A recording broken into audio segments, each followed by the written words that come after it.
Give us a couple of y values and x values.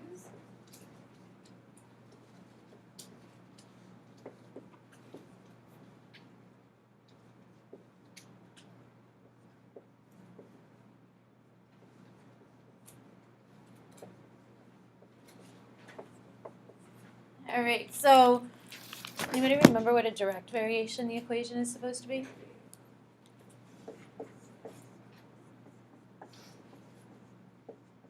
Goes way back to chapter 2, Maddie. Yeah, so a direct variation is in the form y equals ax. That's the line. So essentially it's y equals mx plus b, but a direct variation always goes through the origin. So it has a slope that's a constant, rise over run, but it goes through the origin. What's an inverse variation look like? What's that equation? Odette? Y equals A over X. Yeah, y equals a over x. And that's going to be the new function that we work with all of chapter 8. Everything's going to be in a fraction form with the x in the denominator. So it's going to be the last thing that we work with, the last type of algebraic function to learn. And then you've learned all the algebraic functions that can exist, which this year I think we talked about 8. So this will be like the last of the 8 to look at. So the chart asks you to determine if it's a direct variation or if it's an inverse variation. How can you go about doing that? Odette? I wrote them as equations, so I wrote like y equals, I tried plugging them in, so I put like 132 equals a times 12, and then 132 equals like a times 12. So she's saying that she took pretty much the x and the y, and she plugged them in for x and y in this equation. And I'm just going to like rewrite the equation. Odette, if we solve for the a value, which is the term that the graph increases or decreases by, what would the a value be? But if I just like in this little equation, if we just got it by itself, No, x times y. So for a direct variation, if I want to find the a, which is called the variation constant, it's the rate at which like the graph is increasing or decreasing. And if I solve for a here, we would take y divided by x, because that's really the slope.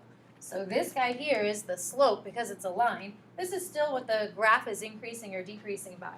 And if you just compare those two, so if we find the direct variation, which is y divided by x for a, and then if we find an inverse variation, which is really x times y for a, we need those to be constant, which means they should be the same every single time. So Odette, you said you got 11 when you took y divided by x. 198 divided by 18 is 11. Are they all 11? Because when you multiply them together, you're going to get different values. Did anybody multiply them together? What do you have, Julia? 12 times 132 is 1,584, and the next one is 3,564. Okay. So right away you can see it's not a direct variation because, I mean, initially they're just different. And they're largely different. They're not even close to being the same. But the direct variation, when you take your y and divide it by x, or, as Odette said, she just plugged them into the equation and then got the a by itself. It works the same way. You can see that the direct variation values are the same. So this is considered a direct variation. We could write the equation as this is my a value, y equals 11 times x. So you're finding the variation constant. Constant means it needs to be the same with each pair of numbers. So we have to have that same value every single time. If it wasn't constant for either one of those options, then we would say it's neither. It's not a direct variation, it's not an inverse variation. And that could happen. It might not be either. It might just be a random set of points that if we plot them, there was no pattern to get to those values. Or if there was a pattern, maybe it wasn't an inverse variation pattern or a direct variation pattern. Questions on that? What a good question to ask. There are other questions.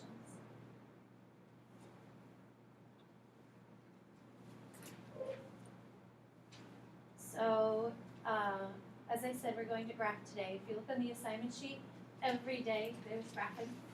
A lot of it is worksheets, except for today, it's book homework, and then the rest of the week, I believe, is worksheets. Next Tuesday, you'll have a test on predominantly graphing, and then on the inverse variation and the joint variation. So the difference with the inverse and the joint, the inverse is like you're dividing.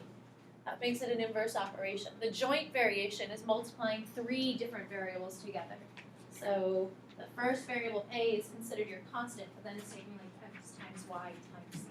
So it's multiplying 3 sets of values together. But that a number that's always going to be in front, that's our constant value. So whether it's our slope or just the constant multiplier that affects the graph, and we're going to look at that constant value today. So if you take out your packet, we're going to look at 8.2, which just says simple graphs of rational functions. So we're going to start out with some more basic graphs. And then as the week goes on, we'll start really kind of interpreting all the information, seeing them shift more left or right or get more interesting as we add extra pieces and powers to the problem.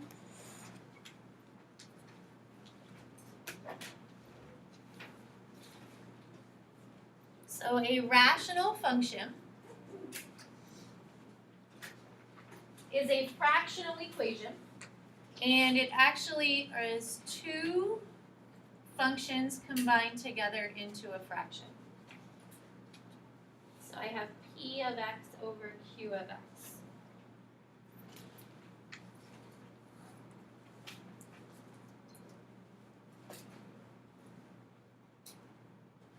P of x and q of x are polynomials, which just means that they could have powers to them. So we did polynomials in chapter 5. Polynomial is something just that has like a power, x cubed plus x squared plus x plus 3. So now I have one equation essentially divided by another one. So we're taking two polynomials, placing them together to make a function. The q of x cannot be 0. Why can't the function on the bottom be 0? Julian? You can't divide by 0. So you can't have a function that divides by 0 because you can't divide by 0. That's an undefined equation. So you're going to have these two equations that are polynomials, but it's not going to be a 0 on the bottom. It's probably not going to be a 1 either, because if you're dividing by 1, then it's not a polynomial as well. Or it's not a rational function. So the little paragraph that's underneath that has like a whole bunch of bullets talks about the parent function for a simple rational function. And what I'd like you to do is just to take your calculator out this one time and plug the equation y equals 1 divided by x into your calculator. And we're going to make ourselves a little picture in this space that's on the right side. There's a little bit of space on the right side. You change the window of your calculator from the graphing from Friday, just hit zoom 6 and it'll go back to the standard window. So if you hit zoom 6, it'll go back to your standard window.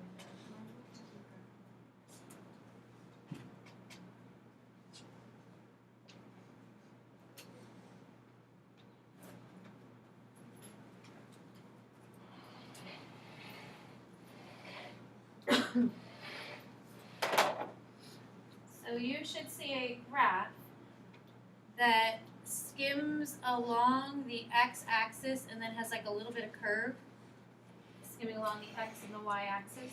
There are two of them. It looks like that it's touching the x-axis and the y-axis, but it isn't actually touching. And it does go on forever, so it's never going to stop. If you check out your table of values, you'll see that it will continue on forever. But essentially, it's like getting really, really close to the x-axis and the y-axis without not ever touching it.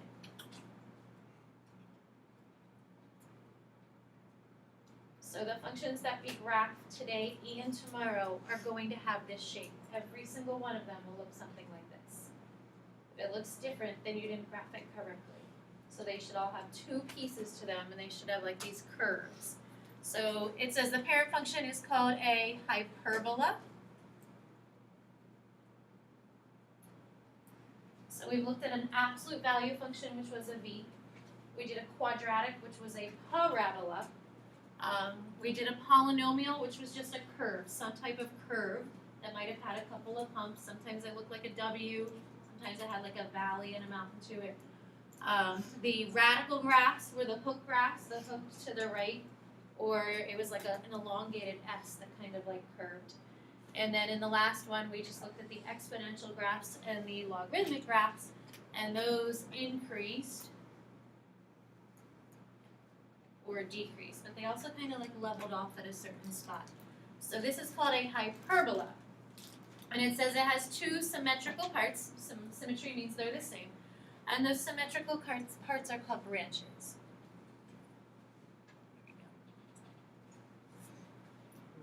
So a lot of graphs have special names to them, and the special name for this graph for a rational function is called a hyperbola. Again, this is the last one. So we have two branches. The second little bullet says the domain and range are blank. So looking at this graph, can anybody kind of give me what the domain and range are? And they're the same. Connor? Negative infinity is 0 and then 2 infinity. And you're giving me two of them because why? Because there's two separate parts of the graph. Yeah, there's two separate pieces to the graph, and each piece gets its own domain value. So the piece on the left here goes from negative infinity, remember we're negative infinity, and it's stopping at 0, but it's not going to touch it. The part on the right skips over or hops over 0, and then continues to positive infinity. And then if I look at the range going from the bottom, so it starts at negative infinity, it stops at 0, hops over it, and then goes from 0 to positive infinity. So it's the same. So the domain and the range are exactly the same. There is a word in the third bullet that is called an asymptote. And I think this should be like a bonus question tomorrow. Who can remember how to spell it? So it's an asymptote. What do you think an asymptote is? Julian, you want to take a shot at it? Isn't that like a thing that like approaches value but never actually gets to? Yeah. So it's a place in the graph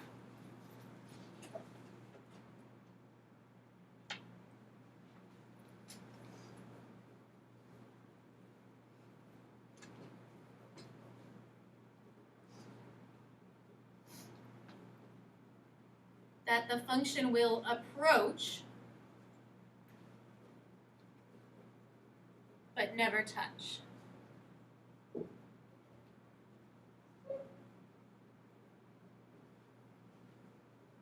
So it's going to approach it. Approach means it's going to get closer and closer and closer and closer to this value, but it's never going to touch it. We say that an asymptote is also the location where the graph is undefined. So I'm just going to put undefined.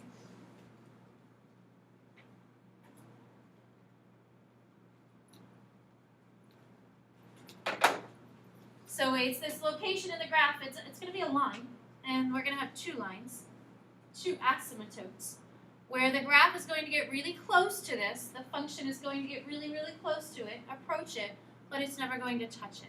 And it doesn't touch it because it's undefined there. It means it doesn't have an answer there.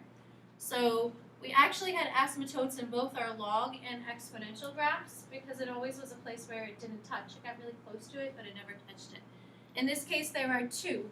One is going to be at x equals 0, and one is going to be at y equals 0. We actually draw asymptotes in because they act as like grid lines for a graph to skim along, and we draw them in with dashed lines. So one would be at the x-axis, the other one would be at the y-axis, but they're barriers for the graph. So the graph is going to skim along these and get really close to them, but it's never going to touch it because it isn't defined. It doesn't exist in the graph. So an asymptote is a place that doesn't exist in the graph. The graph gets really, really close to it without ever touching it. And we will be drawing in asymptotes for every single one of these graphs. So it says any function in the form of g of x or f of x or p of x or q of x or m of x that has an a divided by x where a cannot equal 0. They have the same domain, they have the same range, and they have the same asymptotes.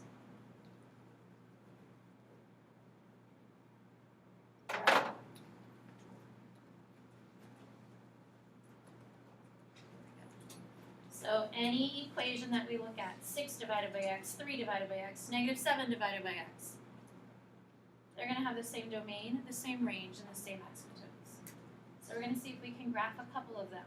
And then we're going to start to do that translation. So we always graph the basic and then we start to shift it. How does it move left, right, up, or down? So at the bottom, you have the first graph that we're going to look at, and there's a 4 on the top. So we're the function y equals 4 divided by x. And there's a couple of steps that we're going to follow when we're graphing. And we're just going to build on these steps as the graphs get more interesting throughout the week. So the first part says draw the asymptotes. If it's a divided by x, the asymptotes are always at 0. So any value, a number divided by x, has the same asymptotes. So we're going to sketch them in, literally by making dashed lines. Here's y and x equals 0. Because then those dashed lines are now my kind of barriers, my grid lines for our graph to follow. So they really are going to help us graph. The second one says to plot some points that are on the left and the right side of the vertical asymptotes. Because the vertical asymptote is the one that's x. X is our independent variable. That's the value that you choose numbers for to plug into your equation to get out y values. So we have -4, -2, -1, not 0 because 0 is undefined. And then those same values on the other side. You could have also chose -3, -2, -1, and then 1, 2, and 3. So plug those into the equation. The reason we didn't choose 3 was because there's a 4 on the top, so picking numbers that are nice divisible with 4. See if you can quickly get those y values, and then we're going to plot those 6 points. So you're taking -4 divided by -4, or I'm sorry, 4 divided by -4, 4 divided by -2, and so on.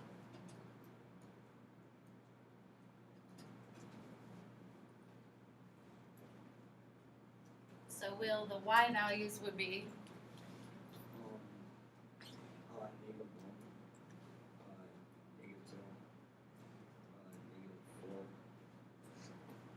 -4, 2. nice.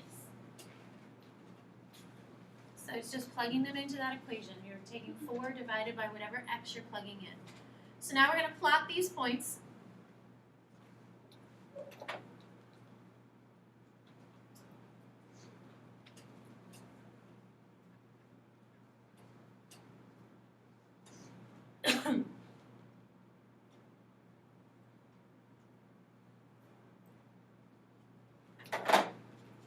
They should be symmetrical. We have 2 branches that have symmetry. And then we're going to connect the points. And as you connect them, try and get it to curve next to the asymptotes. It shouldn't touch them, and they shouldn't go through them, but they're going to kind of curve next to them.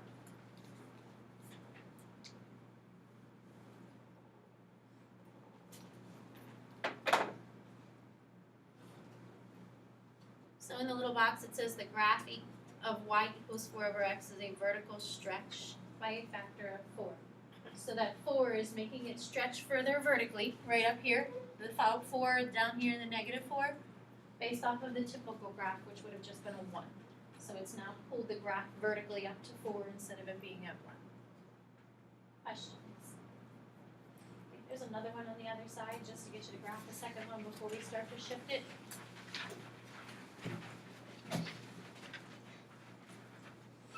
So this one doesn't give you the step-by-step directions, but we're going to sketch in the asymptotes. We'll always list what those asymptotes are. And then you're going to make yourself a T-chart. And it doesn't matter if you choose to go vertical T-chart or a horizontal T-chart, however you make that T-chart. We need a couple of numbers to plug in for x.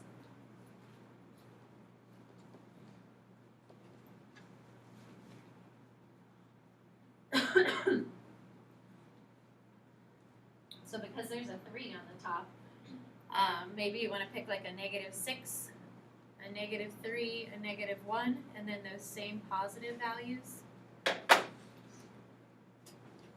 Just choosing a number that goes nicely with 3 on the top of the graph. Asymptotes are always at x equals 0 and y equals 0 when it's of the form a number divided by x. Any number divided by x has the same asymptotes. So Connor, if we plugged in a -6, 3 divided by -6 would be, yeah. 3 divided by -3 is, and then 3 divided by -1. And then we have those same numbers, but now they're positive. That's because of symmetry. So I know our graph only goes out to -5, but I'm going to make just an extra spot over here. So draw linear asymptotes. Make those dashed vertical and horizontal lines. So vertical line at x equals 0, horizontal line at y equals 0. So they're now part of the graph. Every graph will have at least one asymptote.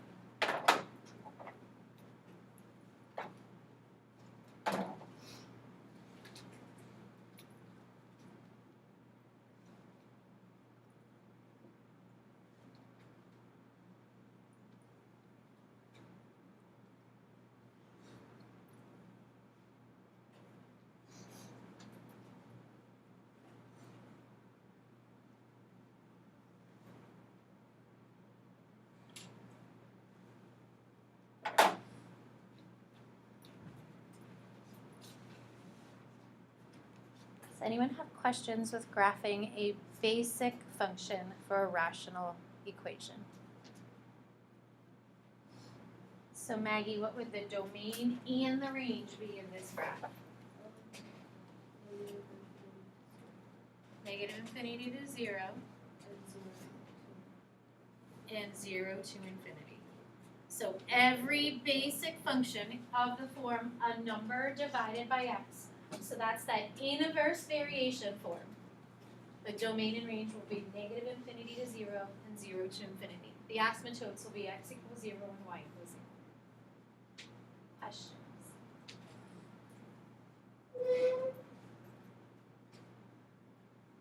So the next graph that we look at is going to start to translate this function, which means it's going to move it. So a translation moves it left or right, it moves it up or down. So we're not changing the shape should stay the same, but now it's going to shift. And if you look at the equation, you'll see those same two letters that have been in every single function, the h and the k. So h and k are with all the equations that we've used. H and k help move the graph left and right, or up and down. So to graph a rational function of the form y equals a divided by x minus h plus k, follow these steps. So the first part is to draw the asymptotes. What do you think the x asymptote is going to be equal to? Using what you know about h and k. Ollie? Yeah, it's going to be equal to h. So because this part here, remember it shifts at the opposite. If it's with x, it's going to move x. But anytime it's with x, it moves it in the opposite location or the opposite direction. And then Holly, the other asymptote would be y equals k. So our asymptotes now are going to shift based off of how the graph would move. Anytime it's with x, it moves left or right. The k value is always that extra part that's being added after the equation, after the function, and that's the part that moves it up or down. So we're going to plot points that are left and the right of the asymptote. And let's say here, the x asymptote.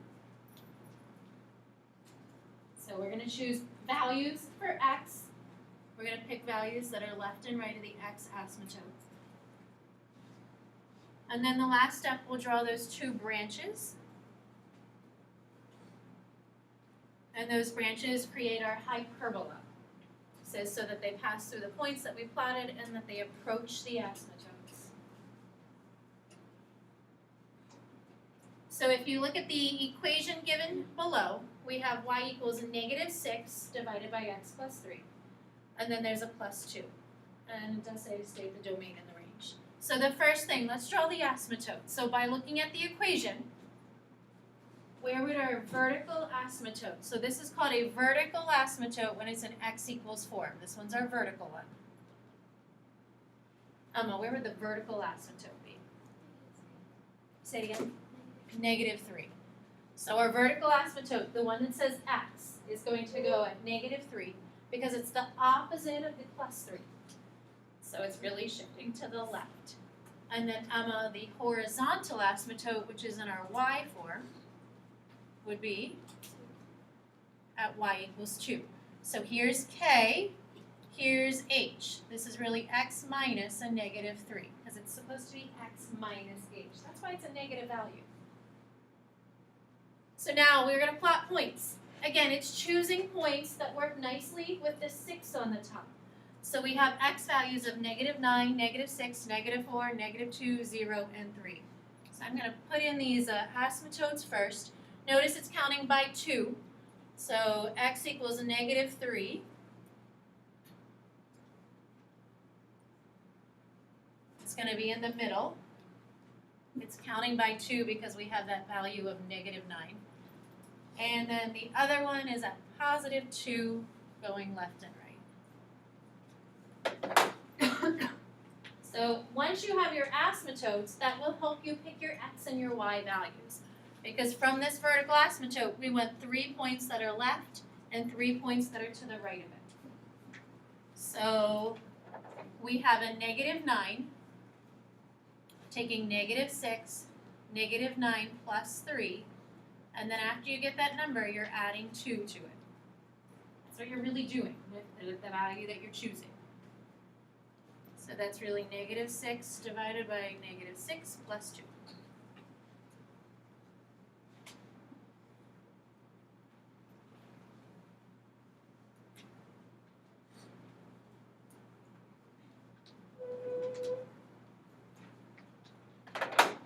So see if you can take the x values, plug them into the equation, and get your dependent y value.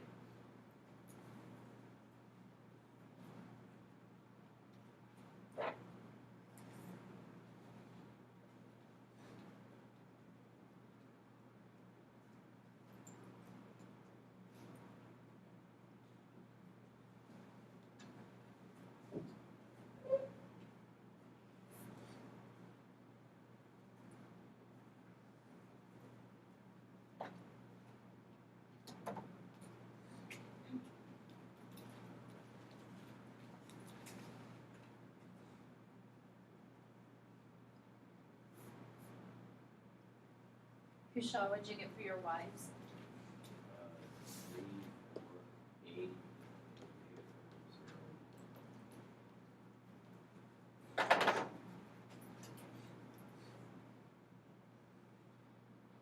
So after you have the points, plot your points, connect your branches. Remember, it's counting by 2.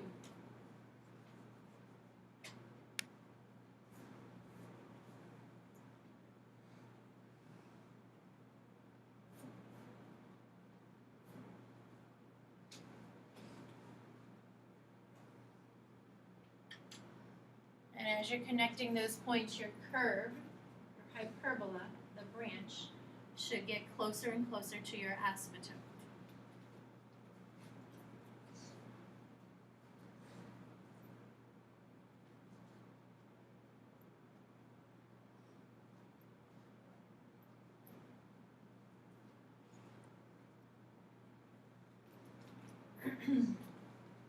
So the graph shouldn't have some weird part that like cuts through one of those asymptotes. The asymptotes are there as like guidelines for you to help graph. They skip next to the asymptotes.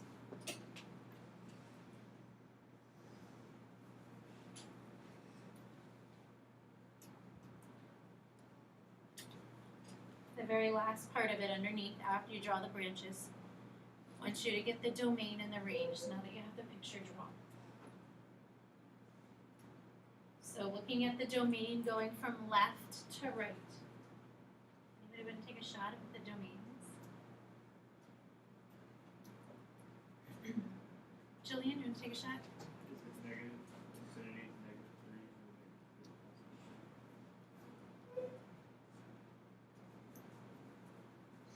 So the domain looking from the left. So here's my left piece. There are 2 branches, so we need 2 pieces. It's going from -infinity, And then the vertical asymptote, that dotted line there, is at -3. It's going to get really close to it, but it's never going to touch it. It skips over on the other side. It starts at -3 and it goes to positive infinity. So you should have 2 parts to your domain. The range is going to be completely different because the range has a different part that it's stopping at now. It's no longer 0. So Melanie, do you think you could do the range? So looking down at the bottom and kind of seeing where does it stop at?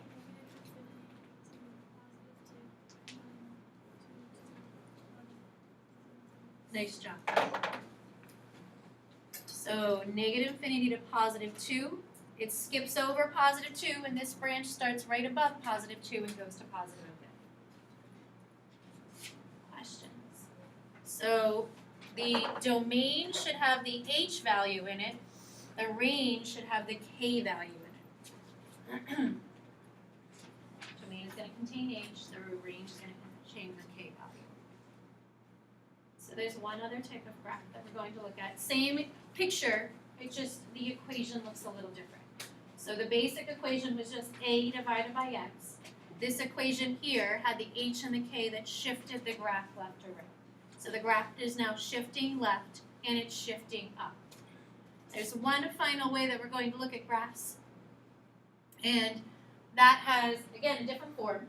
So now instead of having that extra k value to the outside, we just have this one fraction. And there's an a, a b, a c, and a d. We don't really need to know what all the a, b, and c, d do right now. But we're going to easily use the equation to help us find an asymptote.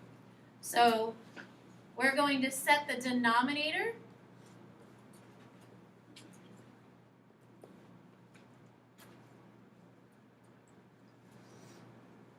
equal to 0.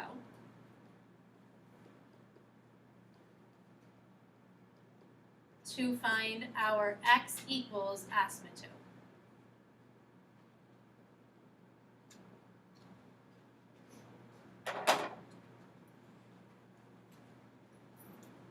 Because the denominator is that part that makes the graph undefined. An asymptote is in the graph because it's a place where the graph is undefined, a place where the equation is undefined. So again, there's a couple pieces here.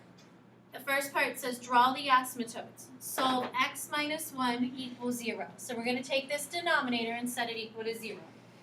That's going to get us our x equals asymptote because it's where the graph is undefined when the denominator is equal to 0.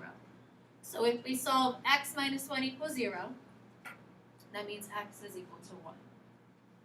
So I'm just getting x by itself by adding the 1 to the other side. So that's step 1, to get the vertical asymptote. Step 2 says the horizontal asymptote is the line y equals a divided by c. And if you look in the equation, the a and the c are the values that are also attached with x. So we have these 2 parts right here that are going to help us get the y asymptote. And it's whatever a and c are as you divide them. So in this case, a is 4, c is 1, which makes y equals 4. So a little different. So the denominator equals 0 is our asymptote that is x equals. The horizontal asymptote would be the numbers a and c. The rest of it is going to be the same. So we want to get those asymptotes on our graph. So we're going to graph the one, x equals 1. And the other one, y equals 4.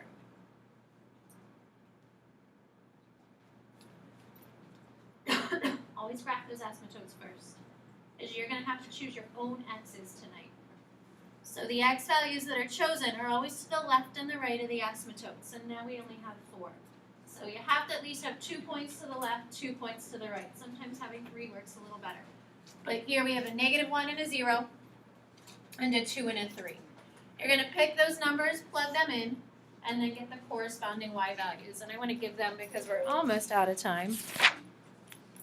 So I have 3, 2, 6, and 5.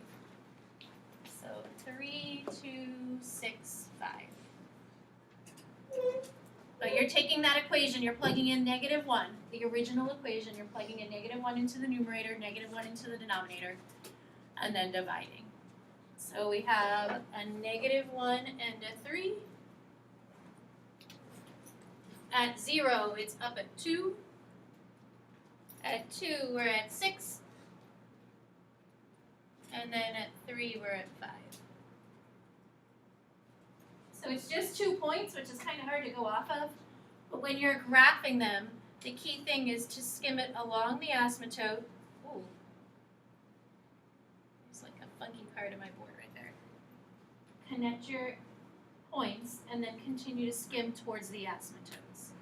So skim along the asymptotes, connect through your points, skim along the other asymptote.